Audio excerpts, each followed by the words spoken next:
Basta mga sabaw mga katoks, at Ajinomoto ang katapat, 3 patak. Pagbukas ng kaldero mga katoks ay parang nasa langit ka na. Grabe ang ulap mga katoks. Naming wait ako mga katoks, talipapa at may dala akong 150 mga katoks na pamain at pagtapon ko pa lang ng pain mga katoks ay kinagat kaagad ang 150 natin. Aragay! At ito ang nakuha natin mga katoks. Isang pulkadats na pagi, bagong exotic foods na naman ang ating lulutuin ngayon mga katoks. At isang first time na naman naluto ngayon ang ating gagawin mga katoks. At alam nyo na, pag first time, masarap! Aragay! Nakatikim na ba kayo mga katoks? Sinabawan ito. First time kong natikman ito mga katoks nung pumunta ako sa Cebu. Ayan, shout out sa aking classmate na si Robert Estopado. Siya ang nagluto noon mga katoks at ang tawag doon ay nilarang mga katoks. First time nating magluto nito mga katoks ng sinabawan. So hindi natin alam kung anong magiging lasa nito mga katoks. Tara samahan nyo ako at tirahin na natin to. Kudkurin lang natin ng kutsilyo mga katoks ang likod nito at parang may mga matalas ito na parang liha. Pagkatapos kudkurin mga katoks ay ating sabunan ng asin.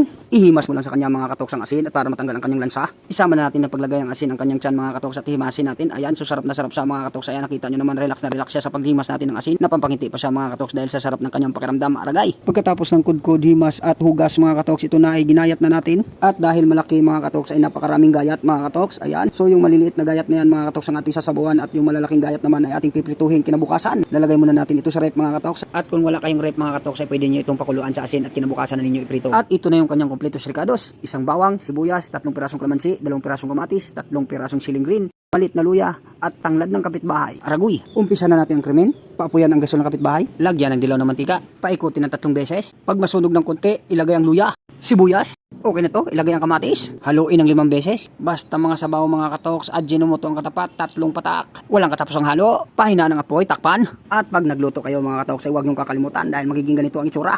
Sunog. Pero okay lang yan mga katoks dahil yan ang gusto natin para madaling madurog at mas sumama sa sabaw ang sarap. Aragay. Ilagay ang siling green at haluin ng 5 beses. Sa ganyang itsura mga katoks ay pwede na nating ilagay ang pulkadats na pagi. Ayan, ayan pa. Sinama ko ng mga katoks ang kanyang itlog, pati ang atay. Ayan, at hinalo-halo ko na. Binilang ko ang halo ko mga katoks, mga 5 halo lang. Lagyan natin ng batong asin, mga 300 pieces lang. Binilang ko yan. Haha, aragay. Balik ta rin ng 3 beses. Lagyan ng tubig.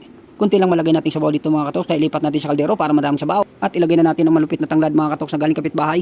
At bukas manghingi ulit tayo dahil magsasabaw ulit tayo. Aragay. Takpan. Habang naghihintay tayo mga katoks na kumulo ay bigayin muna natin itong 3 pirasong kalamansi at tanggalan ng buto. Pagbukas ng kaldero mga katoks ay parang nasa langit ka na. Grabe ang ulap mga katoks. Ayan, ilagay na natin ang ating pinigang kalamansi. Huwag na natin itong takpan mga katoks at hintayin natin kumulo ng konti. At pagkatapos ay pwede na to mga katoks. Tara, kain na na. Ayan mga katoks, nakikita nyo naman kung gaano kaganda tignan ang ating niluto mga katoks at parang napakasarap talaga lapangin. At nakikita ninyo mga katoks yung kanyang laman ay mataba at makapal mga katoks. Honest review lang mga katoks sa ating niluto ay hindi ko talaga maintindihan ang lasa. Masasabi mo talagang exotic na exotic talaga. So ngayon dito sa luto ko mga katoks ay nasasabi ko talaga na hindi lahat ng first time ay masarap. Aragay. Sa susunod mga katoks ay huwag na nating ihalo ang atay dahil ito ay nagbibigay ng kakaibang lasa mga katoks. Ayan. At naniniwala na tayo ngayon mga katoks na ang pangalawa palang masarap. Haha, agay. Shout out pala sa kasama kong sabi. Pangiti-ngiti lang. Ayan. May gusto siyang sabihin sa luto natin pero hindi niya masabi. Aragay.